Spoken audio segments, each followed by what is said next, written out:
organizational. You learn so much, and you hope you gather that information, put it together, and you certainly have, because your team right now is certainly one of the top teams in the NHL.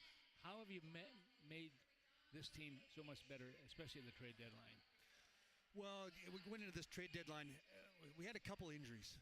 Tyler Seguin had to have surgery December 1st, hip surgery, so he's gone for most of the season and maybe some of the playoffs. So I knew I had a hole there. And then middle of January, we lost Miro Heiskanen, probably our best overall player. Right. Great young defenseman. Lost him to knee injury, and he's out for the regular season for sure, and maybe we'll see in the playoffs where he comes back.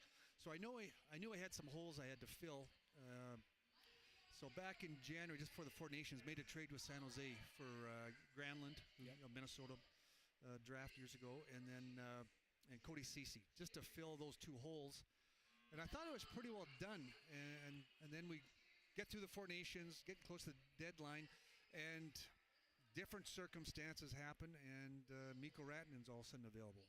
So we got into those discussions and was fortunate to be able to, first of all, make the trade and get him signed, and he's been a great addition for us. Yeah, it's interesting, too, as a GM and Bill Guerin, you never know what's going to come around the table, and when it's going to happen. You think everything's set, and all of a sudden, oh, hey, I got an opportunity here. Maybe I'll investigate this just a little bit more. Yeah, that's probably the part people don't understand is these things, you just don't pick up the phone and you do it the next day. I could make 100 calls and never have the opportunity or be in the position to make a trade for a Rantanen. So we're fortunate, a little bit lucky, timing, whatever you want, but it happened for us, and we're the benefactors because of it. Yeah, one of the things you'd have to be concerned with is how that player will interact with the dressing room, the rest of the guys, and is it a good fit? And you really, those are things you have to look at also before you pull the trigger on it. Yeah, and what's unique about Mikko, first when you talk about the fit, we're fortunate. I got 4 other Finns on the team, and they've played with him. They know him well, through the World Championships and growing up as kids. So knew it was going to be a good fit. You got to make it fit on the cap. That also comes into play. And where's that player at in his curve of his career? That's what was unique about Mikko was he's 28 years old. He's in the prime of his career. Right. So it was something we had to dig into, and like I said, I get back to he's been a great fit for us. Have you learned to speak Finnish yet? I should. We got 4 of them on here, and we did the trip to Finland this year also. Yeah. In November, we went over there. The guys had a great time, but great people. I love the Finnish players. It goes back to Jiri Lehtinen days in Dallas. We had Jiri Lehtinen, and he's he was a great role model for a lot of these guys, and he's around Dallas all the time. So, like I said, they're great people. I'd be remiss if we didn't talk about Alexander Ovechkin and breaking the Wayne Gretzky's record with 895 goals now in the National Hockey League. He's the leader. Will anybody ever catch him? I think everybody said nobody will ever catch Wayne. But I was one of those guys. And I'm one of them, too. It's an amazing feat, and all the circumstances that go around it, same number of games. It's amazing how the hockey gods work. And then you and I were just talking. I saw a stat on Twitter, and I can't believe everything in here on Twitter, but it said that today was the day when Ovi's draft year that Washington won the lottery. They have the lottery and which teams win. And today was the day, I don't know how many years, that's 20 years ago, 18 years or whatever it is, that they won that lottery. So amazing how everything comes together and how it all works out. It was really interesting also because both Wayne and Ovi, both 20 seasons in the National Hockey League, same number of games you talked about. 1 goal separates them right now at this point. But it's so much fun to watch. I think the NHL has done a good job of really hyping this thing all year. And I'm glad it happened this year. It didn't have to carry into next year. No, I agree. The league has done a great job. And I think that's where our league is number one. They do a great job with these type of events.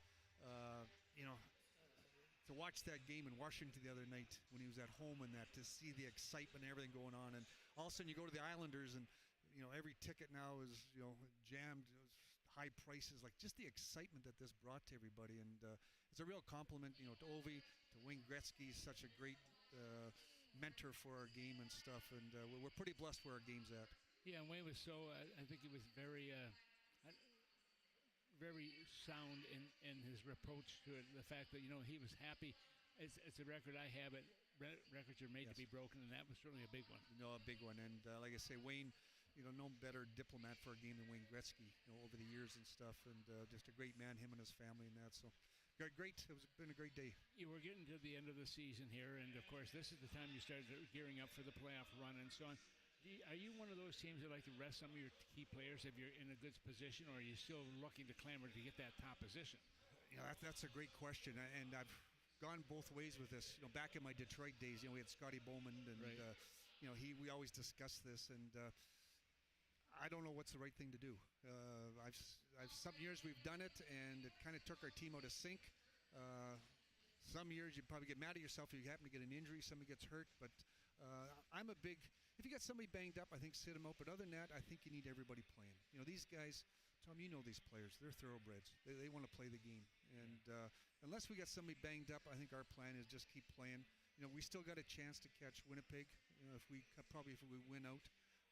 And we still get a chance at President's Trophy. So that's kind of our goal. And I think that's what the players want too. They want to be the top dog. I understand that part of it. Yeah. So that's something. It's always all my years back in Detroit. I remember all those years in the playoffs, and we always talked about that. And you go different ways, and who knows what's right or wrong. The one thing I've also noticed, Jim, is the fact that the players, they work out every day, and they don't feel comfortable if they're not doing something every day to retain that body they put together. Yeah. Just like you and I. Remember back in those days? Well, I eat 3 or 4 meals a day. So. No, it's today's hockey players, today's athletes. It's amazing what these guys do. The discipline they have, the commitment. They got a lot of them got their own trainers, and it's not only physical; it's mental, but it's just so many things. I'm shocked by their discipline. I'm not shocked. I'm proud of them because of the discipline they have and how great athletes they are nowadays. Jim, thanks for being with us. It's always great. Thank you. Jim Nill, the general manager of the Dallas Stars, has been our guest here. Kevin, let's go back to you. Hi, Tom. Thank you very much. That's Jim Nill joining Tom Reed, Zach Halverson here, filling in for Kevin Follis. Jim Nill's going to get a gift certificate to Tom Reed's Hockey City Pub, which, depending on how things shake out here the next couple of weeks, maybe he'll have some opportunity later on this month or even in the next month to cash that gift certificate in. We'll take